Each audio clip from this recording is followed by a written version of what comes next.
I can look at you while I'm lying next to him. All right, so I grew up in a singing family. Everybody in my family can sing. And so harmonizing was just a part of my bloodline, you know what I mean? As I grew up, I didn't pursue singing or anything because it was looked at as an irresponsible path. You want to be that person who goes to school, who gets the job, and that's the right thing to do. And to actually be an artist full out just didn't seem very stable. I think that's the thing that I've always been going for in my life, stability.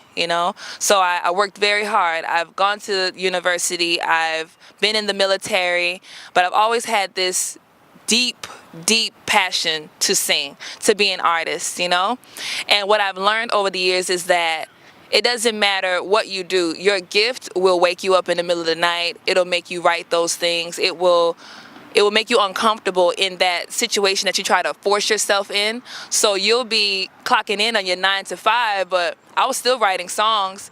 And anywhere I've ever worked, they may not remember my name, but they remember I sang. If you say this girl with the natural hair that was always singing, they'll remember my face. Oh yeah, I remember that girl, man. That girl was singing the entire time. It's because I couldn't let it go, So now I'm at the point where I don't want to straddle the fence anymore. I don't want to play both sides, because you really have to put your energy into what you love. If you don't put your energy into what you love, then it will never grow, So now I'm putting my energy into what is driving me. And what's driving me right now is my music, my people, and how I can contribute to my community with my gift. Because you can have a gift and a purpose. It's two different things, but they go hand in hand, right? Everybody has a gift, but what's your purpose? And I've now found my purpose. Believe it or not, when I went into the military, that was me giving up on music. That was me saying, I am not going to play this game with myself anymore. I'm going to choose a career and I'm going to stick with it. And there was security in the Army. I know that when I swear in, I will get this paycheck. Yes, I am signing over my life, and I could possibly sacrifice myself for my country. But I know that I will never want for food. All my bills will be paid. I will have a place to stay. I will be all right, But it doesn't matter what you do. Like I said before, your gift will make way for you. Like, I was cleaning up the barracks, and I got a message from my sergeant. It wasn't a message. It was more like, Williams, bring yourself in here. And I thought I was in trouble. So when I went down the hall, there was an office full of other sergeants, and I was terrified. But he had me sing in front of them. He was like, was that you down the hallway? And I said, yes, Sergeant. I immediately was in apologetic mode, because that's what I thought I was getting in trouble. But he said, sing the same song, go. So I did. And, at first I was just like, okay, I didn't make any space though, because I was too nervous. So I just sang. I sang to the top of my lungs, and they didn't clap, but they said, all right, so we're going to do the paperwork for Army Entertainment. I'm going to do your application myself. And in that moment, I was like, I tried to run away from music, I tried to run away from, it was a painful situation because, like I said, I gave up. So for me to be now in this situation where I was committed to wearing a uniform and doing whatever that uniform entailed, now again, music is in my face, right? So he did my application. I had to give a video audition. I had to send that off, and I sent that off. And then after I finished basic training and AIT, which was like a year-long training process, the next thing I got was a plane ticket to Virginia. So I became a part of Army Entertainment, which no one really knows. Like, it's a lot of people that don't know about Army Entertainment. They don't know about the football team, the wrestling team. There's all kinds of, like, the military itself is its own world. They have nurses, doctors, teachers. So you also have entertainers, so there's Army Band. Maybe people know about the Army Band, but anyhow. I became a part of Army Entertainment, and I traveled all around the world, paid. Yeah.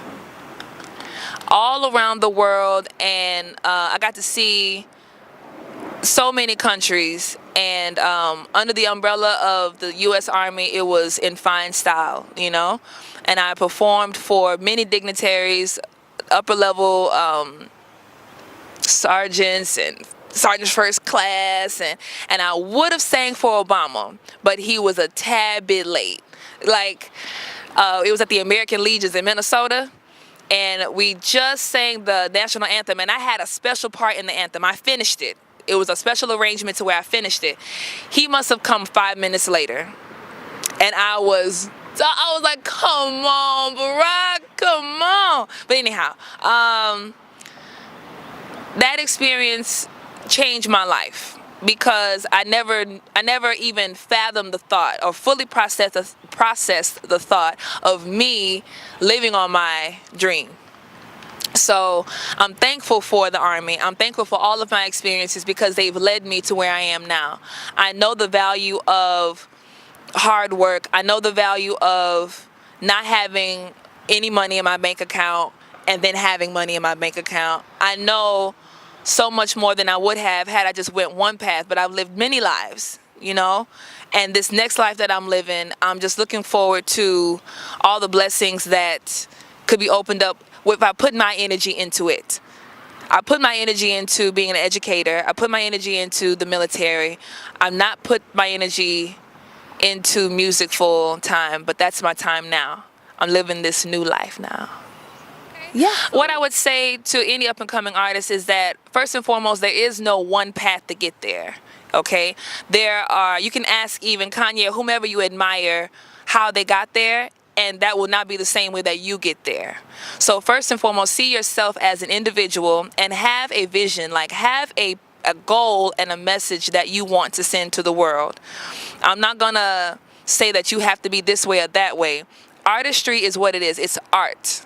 So what are you contributing? What do you want to give the people?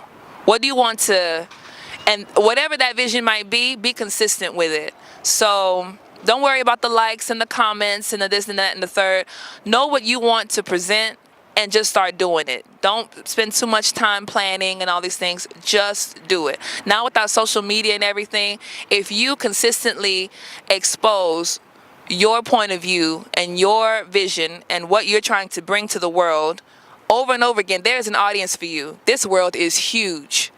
There's not, you don't have to worry about trying to get a beehive or get Beyonce's followers or get this rapper's followers. You have your own audience, because whatever you have to offer speaks to somebody, but they won't know unless you do it.